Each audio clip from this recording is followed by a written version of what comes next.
All right, Coach, congrats on winning kind of an old school game, great pitchers duel, and you win with small ball. Kind of your thoughts on the game? I think it's exactly what we needed. We talked about playing the game solid on all parts of the ball and all sides of the ball, and I love how our defense stayed in the game. Grace kept the momentum, real quick game, and then offensively we got the clutch hit, got runners on, and got the clutch hit.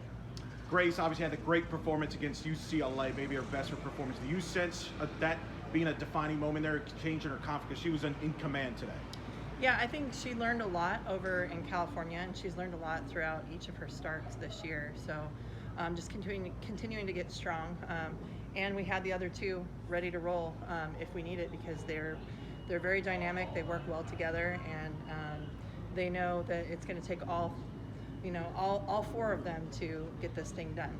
Top of the sixth, 2 on, 1 out. Aubrey turns the double play there at second base to really, I thought, change the momentum at that point there. Talk about her, because you've asked a lot of her for a freshman. She's played third, she's caught second base, now hitting in the middle of the lineup, and she's been flourishing. Yeah, I mean, it's what we recruited Aubrey to do. She's ready for the big time moment. The tougher it gets, the better she gets. And I mean, she loves it. She thrives in those moments. So that's what she's a baller. She's a gamer, and that's all she knows is defense, along with some clutch hitting here and there. I know you've talked about you want to be better on the small ball. You haven't been pleased with how you've been. In that sixth inning, Kennedy gets it started with the bunt. Jazz advances her on the bunt. Kennedy steals the base. And then the squeeze play by Jada kind of reminded me of the USF game 2 years ago when you called it out of the blue. You've mentioned it. That's got to be huge there, and I saw the dugout erupt. Yeah, well, we talked about our identity as a team. We do have power. We have more power probably than we've had in the past, but that doesn't change our identity. I think that's just another tool that we have. Our identity is putting the game in motion. And so even today, we didn't do it every single inning, but I think just getting that under our belts is going to help that continue to move forward. When you lose a couple games in a row like the team has, what is the message in the locker room like to try and get back on track? Yeah, it's just been like we knew this season was going to be one of the toughest that we've ever been involved with, and not just because of who we're playing, because every game is tough, but our travel, how many games we're playing in a row, the time of our games. It's really just set us up for great adversity, and all we keep saying is sticking to the process, buying into the process, believing in it, and sticking together. Defensively, you mentioned there, backing up their Grace and Carson behind the plate. Looked like they really too had a great chemistry there as well. Talk about that coming together defensively, because I know that's another area, protect the queen, that you've talked about. You feel they could raise their game as well. Yeah, today we did a really good job of meeting in our subgroups defensively, and then and with our catchers, really we talked about a lot about what their role is and how much they can help with the pitchers, and the defense, because everyone is looking at them, right? And so that's been a huge thing that Carson has really taken that role and just kind of run with it, So she's had some great times behind the plate in California against some high-level teams, and it puts us in a really good position when the pitcher feels comfortable.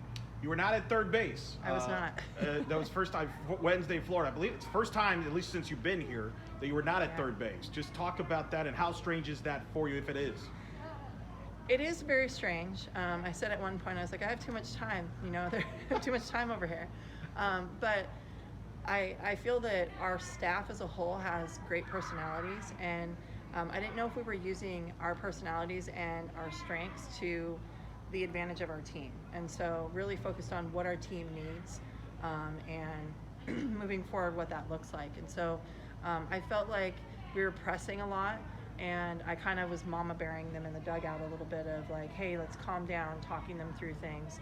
And it gave me also a good opportunity to really work with the pitcher in between innings and be the manager of the team instead of like all of the to-dos in the game. So it's what our team needed, and I love how our staff is just completely bought in and went right through it, and Coach Tyler got to score some runs and wheel them through. So it was fun to see and fun to be a part of. But I think if we're all operating in the uncomfortable, I need to too. So it's a good opportunity for all of us to get better. when the opposing pitcher is dealing or even has a perfect game going, what is the message to your players in the dugout? Does it change at all, or? I can't show you my tricks. Yeah. Well, there was just a few things. I mean, we talked about what we were going to do to offset her strengths, but then sometimes you got to, like, they're a very competitive group. So sometimes instead of trying to come up with a plan, you just challenge them. And I said she's doing a really good job, and we play them again tomorrow. So maybe, you know, we'll just get some information. And they get pissed off when I say that, and I'm okay with it. Is it the like permanent answer? No, but sometimes you need that feistiness in those moments to push through for a base hit here or there. Good. Thank you. Thank you. Thanks, Coach.